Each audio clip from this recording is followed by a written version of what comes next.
بسم الله والصلاة والسلام على رسول الله. مرحبا بكم أحبابي، جيتكم من جديد وجبتكم معايا أحلى ميني ترتولات بكريم دبلومات والفواكه. وصفة أكثر من رائعة بإذن الله، راح تجربوها وتعجبكم وراح تعتمدوا الوصفة بإذن الله لسهراتكم الرمضانية. وطبعا إذا حابين تعرفوا الوصفة ومحتوى الفيديو كملوا معايا للأخير، فرجة ممتعة.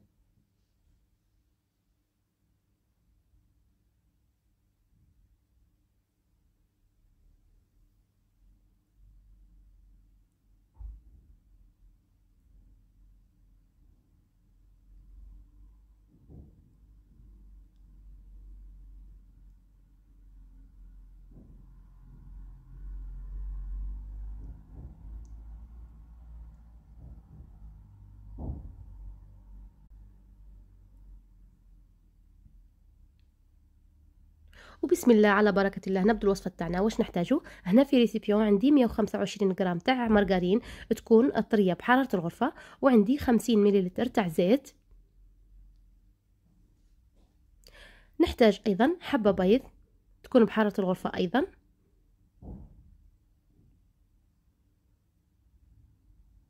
راح ندير مغرفة صغيرة لافاني، وعندي هذا الفانيلا، لاروم تاع الفاني بنكهة الزبدة، راح نضيف مغرفة صغيرة. هذيك المغرفة صغيرة تاع القهوة الكحلة ضفت مغرفة. نحتاج أيضا زوز مغارف كبار مليانين سكر ناعم، ونحتاج أيضا مغرفة كبيرة تاع نشا. عندي هنا حوالي 2 غرام تاع خميرة الحلويات لا أكثر. راح نبدأ نخلط هذم المقادير كامل بالضرب الكهربائي حتى يتجانسوا. وهنا نسيت رشة الملح، راح نضيفها. نديروا رشة الملح ما ننسوهاش حتى في الحلويات.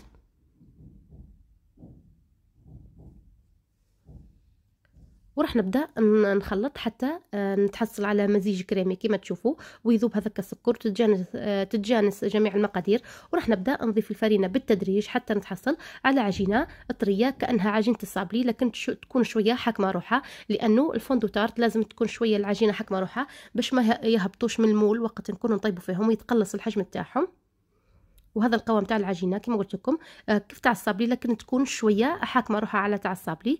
راح نلمدها في كيس بلاستيكي ونخليها ترتاح على الاقل مده 15 دقيقه الى 20 دقيقه في الثلاجه، ومن بعد نكملوا مع بعضنا باقي المراحل.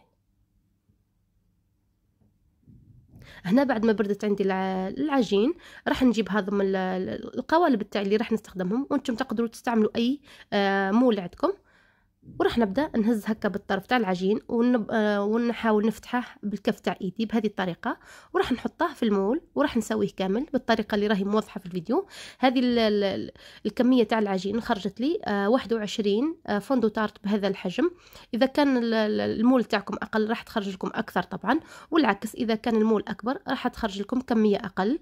راح نكمل ندير كامل الكميه اللي عندي بنفس الطريقه كما تشوفون. نهز طرف من العجين ونفتحه بين الكفوف تاع ايدي، ومن بعد راح نحطه في القوالب تاعي وراح نبدا نوزع فيه، ونحاول نضغط في الاطراف باش العجينه تتشكل مليح بهذا الشكل. وراح نحاول نحي الزوائد بهذا الشكل، ما نديرو تبقى خشينه ما نديرو تبقى رقيقه كما تشوفوا.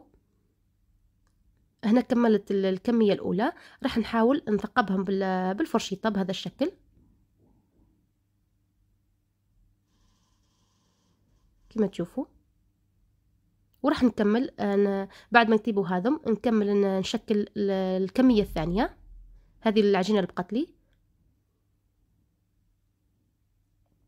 وهذه الدفعة الثانية كملتها كما تشوفوا. كما قلت لكم هذه الكمية تخرج من 20 إلى 21 حبة بهذا الحجم.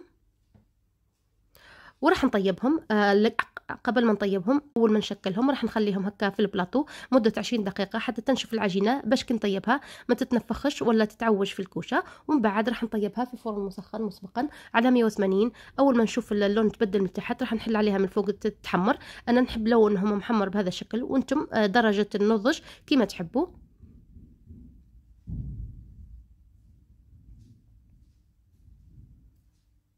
بإذن الله راح تجربوها بهذه الطريقة. وإذا وصلتوا لهذه المرحلة خلوا لي اللايك فضلا وليس أمرا. نروحوا للحشوة. نروح نحضروا كريم باتيسير. واش نحتاج هنا في كسرونة؟ عندي 2 كيسان تاع حليب، كل كاس فيه 250 مليلتر. معناها نحتاجو 500 مليلتر حليب. راح ندير 3 مغارف كبار تاع سكر و3 مغارف كبار يكونوا مقببين تاع نشاب، هذا الشكل اللي شفتوه معايا كما تشوفوا. المغرفه تكون هرميه. راح نخلط هذم المقادير. اليوم راح نديرو كريم باتيسير بدون بيض، غير بالنشاء والحليب والسكر. راح نخلط بارد في بارد وندي الكاسرونه تاعي فوق النار، ومع مواصله التحريك اول ما تعقد راح نحسب 30 ثانيه ونطفي عليها النار. من بعد راح نضيف لها مغرفه صغيره مليانه لافاني ومغرفه كبيره تاع مارغرين ولا زبده تكون بحراره الغرفه بهذا الشكل. هذه المغرفه صغيره على بالها درت 2 مغارف صغار. وراح نخلط حتى تداخل هذيك الزبده وتذوب كامل في الخليط. مباشرة الخليط تاعي راهو سخون، راح نفرغه في صحن ولا حاجة هكا معون يكون واسع باش تبرد ليه وما تبقاش ما تطولش. بهذا الشكل راح نفرغها كامل مباشرة وهي سخونة. راح نغطيها بكيس بلاستيكي ولازم يكون الكيس البلاستيكي ملامس لسطح الكريمة باش ما تدير لناش هذيك القشرة الغير مرغوب فيها. وراح نخليها تبرد هكا فوق طاولة العمل، ومن بعد راح نحطها في الفريجيدار مدة 10 دقائق لا أكثر، ونكملوا مع بعضنا باقي المراحل.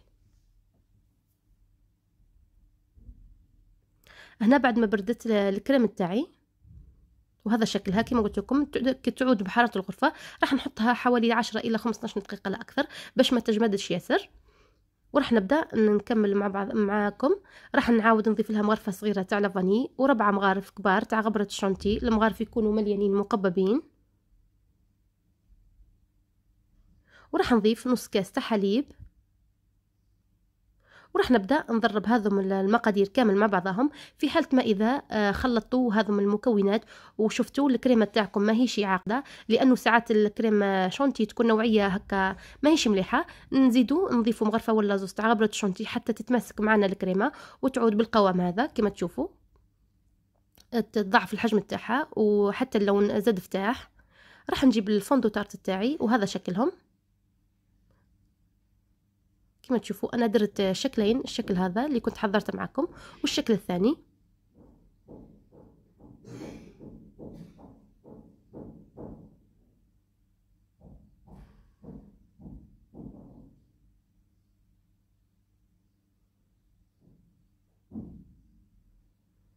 هنا عندي الحشوه تاع الفرامبواز ولا الفراوله، اي حاجه متوفره عندكم. راح ندير كميه هكا قليله في القاع تاع الفوندو تارت تاعي، وتقدروا تضيفوا عفوا اي حاجه تحبوها.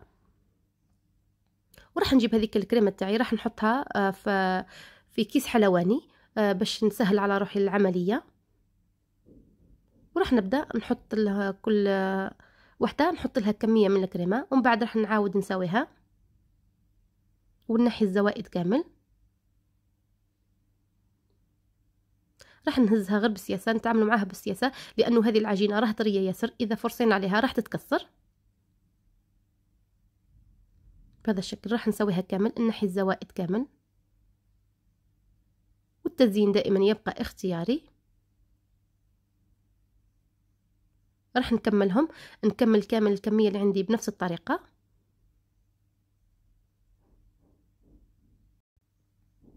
وهذم الصغار راح نزينهم بهذا الشكل.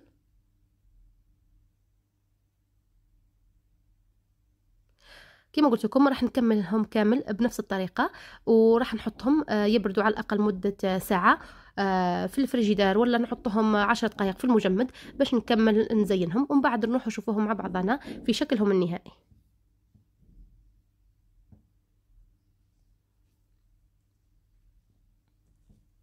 وفي الاخير هذم الميني تارت تاعي كملت زينتهم. ما شاركتش معكم طريقه التزيين لان سهله وراح تشد لي وقت في التصوير ايضا، وانتم على حسب الرغبه وعلى حسب الفواكه المتوفره عندكم. وهذا شكلهم في الاخير.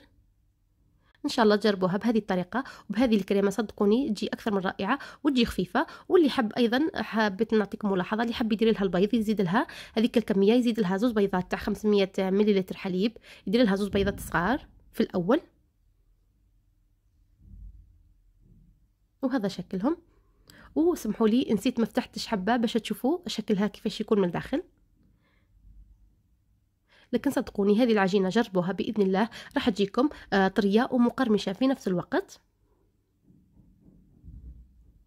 وفي الاخير كما نقول لكم ديما، هذا الفيديو نتاعي تاع اليوم ان شاء الله عجبكم ونال رضاكم، وان شاء الله نكون افادتكم ولو بالقليل. ودائما ما تنسوش تدعموني بالاعجاب والاشتراك والبرتاج، ودمتم في رعاية الله. الى اللقاء.